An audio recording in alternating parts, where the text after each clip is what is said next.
حد تک انہوں کام کرتے ہیں، بعد میں ان کو وظیفہ دیا جاتا ہے اور بعد پینشن کے سہولیات بھی ان کو رہتے ہیں۔ اگر کوئی گھر میں بیمار رہ گئے، خود بیمار ہوں یا ان کے اہل خاندان والے بیمار ہوں تو ان کو طبی سہولیات کی فراہمی کی جاتی ہے۔ منظم مزدور سرکار کی جانب سے مقرر کردہ تحریری قوانین اور قاعدے کے ماتحت کام کرتے ہیں۔ مثال کے طور پر اسکول اور کالج میں کام کرنے والے، صنعتی ادارے، خانگی کمپنیاں، کارخانے، بیمہ کمپنیاں، فوج، پولیس محکمے، ڈاک محکمے کام کرنے والے وغیرہ۔ آئیے دیکھیں اب اس کی چند مثالیں۔ دیکھیں یہاں پر اسکول میں معلمہ پڑھا رہی ہیں اور کالج میں لیکچرر پڑھا رہے ہیں۔ منظم مزدور کی یہ بہترین مثال ہے۔ یہاں پر صنعتی ادارے میں مزدور کام کر رہے ہیں، بیمہ کمپنی میں بھی کام کرنے والے امپلائیز ہیں، پولیس محکمے میں پولیس کام کرتے ہیں، فوج میں سولجرز، ڈاک محکمے میں بھی کام کرنے والے لوگ۔ غیر منظم مزدور کسی بھی قاعدہ، قانون یا کسی تنظیم کے ماتحت مختلف کام کاج میں خود کو شامل کرتے ہوئے روزانہ کی اجرت والے کام کو غیر منظم مزدور کہتے ہیں۔ یعنی یہاں پر کسی قسم کے قانون نہیں ہوتا، کوئی پابندی نہیں ہوتی، اپنی مرضی کے مطابق یہ کام کرتے ہیں۔ غیر منظم مزدوروں کے کام کرنے کا علاقہ نہایت وسیع ہوتا ہے، بہت وسیع ہوتا ہے، ایک ہی جگہ پہ کام نہیں کرتے، الگ الگ جگہ پہ یہ کام کرتے ہیں۔ یہ سرکار کے تحت نہیں ہوتے، ان کے اوپر سرکار کوئی قانون عائد نہیں کرتی، ان کی کوئی مقررہ تنخواہ یا وظیفہ یابی نہیں ہوتی، ان کو کسی قسم کی طبی سہولیات بھی نہیں ہوتی، ان کے کام کا کوئی مقرر قانون نہیں ہوتا، ان کے کاموں کے معاملات تحریری انداز میں نہیں ہوتے۔ گھر کا کام کرنے والے، گھریلو کام کرنے والے، گلیوں میں یا ٹھیلے بنڈی میں ترکاریاں فروخت کرنے والے، سواریوں کی مرمت کرنے والے، یہ تمام بھی غیر منظم مزدور کی اہم مثال ہے۔ دیکھیے یہاں پر تصویر گھریلو کام کرنے والے ہیں، گھر کا کام کرنے والے ہیں، گلیوں میں ٹھیلا یا بنڈی کے ذریعے ترکاری فروخت کرنے والے ہیں، سواریوں کی مرمت کرنے والے ہیں، یہ غیر منظم مزدور کی اہم مثالیں ہیں۔ تو چلیے بچوں اب دیکھیں منظم مزدور اور غیر منظم مزدور میں کیا فرق ہے۔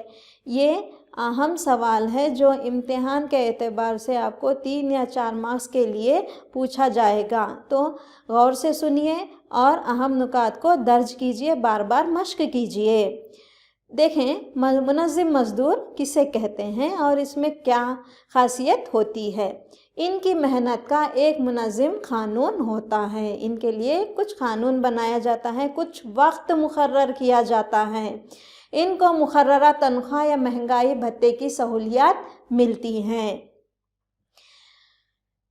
ان کے تمام معاملات تحریری انداز میں ہوتے ہیں، طبی سہولیات بھی ان کو دی جاتی ہیں۔ اسکول، کالج، کمپنیوں میں کام کرنے والے یہ بہترین مثال ہیں۔ اگر ان کو چھٹیاں ہوں گی بھی تو چھٹیوں کا بھی ان کو معاوضہ دیا جائے گا، اگر وہ وظیفہ یاب ہو جائیں تو ان کو پینشن کی سہولیات بھی موجود ہوتی ہیں۔ غیر منظم مزدور، ان کے محنت کا کوئی منظم قانون نہیں ہوتا، ان کو مقررہ تنخواہ اور مہنگائی بھتے کی سہولیات نہیں دی جاتی، ان کو کسی قسم کی چھٹی بھی نہیں دی جاتی اور وظیفہ بھی نہیں ہوتا، طبی سہولیات بھی ان کو نہیں ہوتے، ان کے تمام معاملات تحریری انداز میں نہیں رکھے جاتے، کوئی طبی سہولیات ان کو فراہم نہیں ہوتی۔ مثال کے طور پر گھر کی تعمیر کا کام کرنے والے، زرعی مزدور، ترکاریاں بیچنے کا کام، سواریوں کا کام وغیرہ۔ آئیے بچوں ایک سرگرمی کر لیں، یہ تصویر دیکھیے اور پہچانیے کون سے مزدور ہیں، کس قسم کے مزدور ہیں۔ پہلی تصویر دیکھیے اور پہچانیے کس قسم کے مزدور ہیں۔ شاباش، صحیح فرمایا، یہ غیر منظم مزدور ہیں۔ دوسری تصویر دیکھیے بچوں، یہ کس قسم کی مزدوری ہے؟ شاباش، منظم مزدور ہیں۔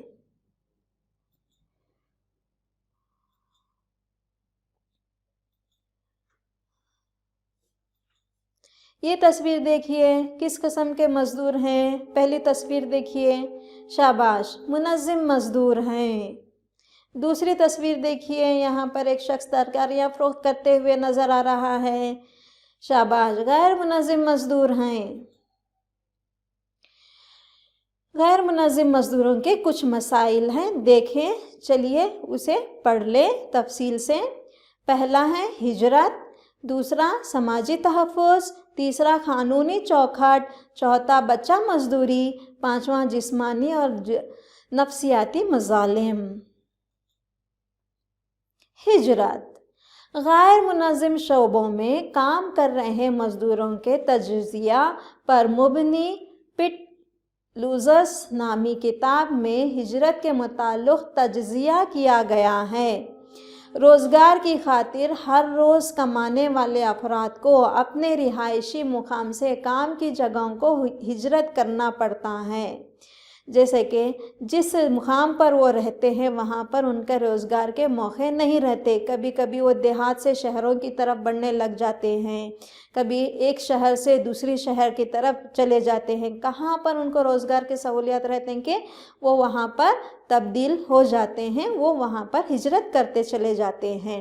غیر منظم مزدوروں کا کام کی تلاش میں ایک مقام سے دوسرے مقام کو ہجرت کرتے رہتے ہیں. دیکھیے یہاں پر تصویر میں صاف نظر آ رہا ہے, وہ لوگ ایک جگہ سے دوسری جگہ جا رہے ہیں. یہ صرف کام کی تلاش میں, روزگار کی تلاش میں جا رہے ہیں. سماجی تحفظ. غیر منظم مزدور سماجی عدم تحفظ کا شکار ہوتے ہیں. یہاں پر ان کا کوئی تحفظ نہیں ہوتا. انسان کو جینے کے لیے ضروری سہولیات مہیا نہیں ہوتے. کوئی نہ کوئی بنیادی چیز کی کمی رہ جاتی ہے. کہیں پر رہنے کے سہولیات اچھے نہیں رہتے, رہیں تو تعلیم کے سہولیات اچھے نہیں رہتے, تعلیم کے سہولیات اچھے ہیں بولے تو ہاسپٹل کی سہولیات اچھی نہیں رہتی. بنیادی طور پر جو بھی تمام چیزیں ان کو ملنا, تمام سہولیات ملنا ہے وہ نہیں ملتے. مثال کے طور پر رہائش, صحت, غذا, کمائی کے یکساں موقع نہیں ملتے, مساوات وغیرہ.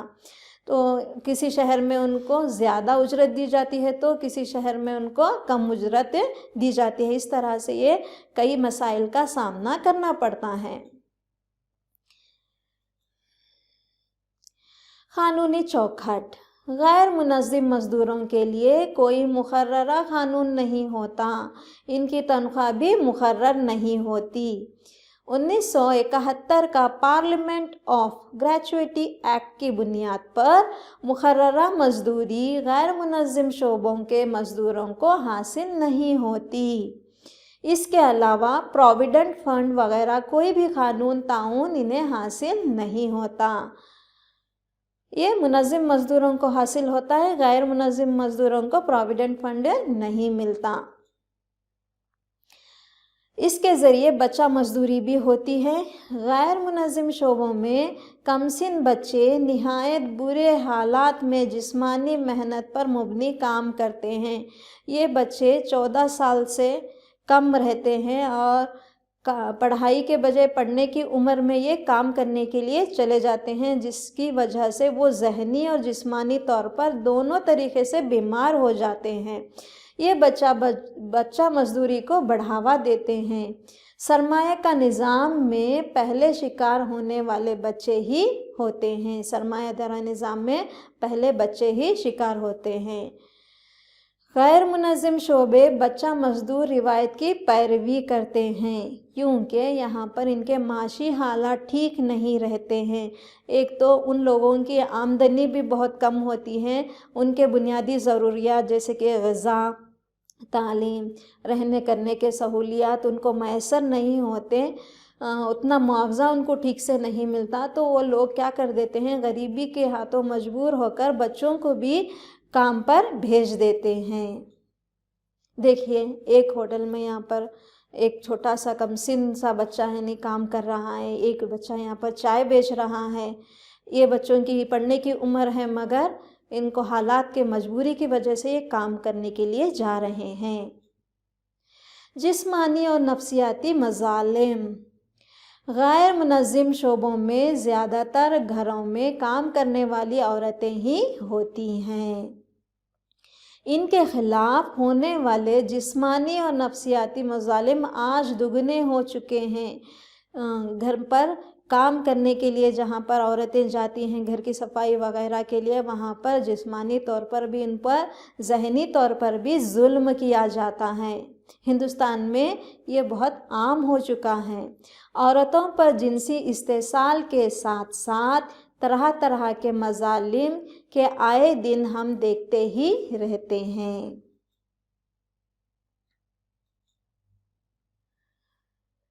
بچوں، اب آپ کو چند سوالات کروں گی، اس کو اچھی طرح سے درج کیجئے اور بار بار مشق کیجئے، کیونکہ امتحان کے اعتبار سے یہ بہت اہم ہیں۔ اجرت کے ساتھ کام کرنے سے کیا مراد ہے؟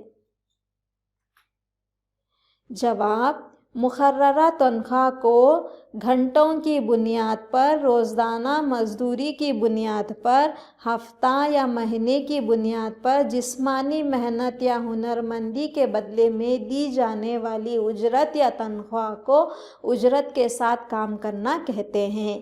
انہیں جو بھی شخص کام کرتا ہے تو یا تو اسے روزانہ طور پر اجرت دی جاتی ہے یا ہفتہ وارہ، جیسے کہ ابھی معمار کے پاس کام کرنے والے مزدور وہ ہفتہ وار یا روزانہ طور پر اجرت حاصل کرتے ہیں۔ مہینے کی بنیاد پر، یعنی جیسے دیکھ سکتے ہیں آپ منظم مزدوروں کی سہولیات میں ہم دیکھتے ہیں کہ ان کو مہینہ میں ایک مرتبہ ان کو سیلری دی جاتی ہے، تنخواہ دی جاتی ہے۔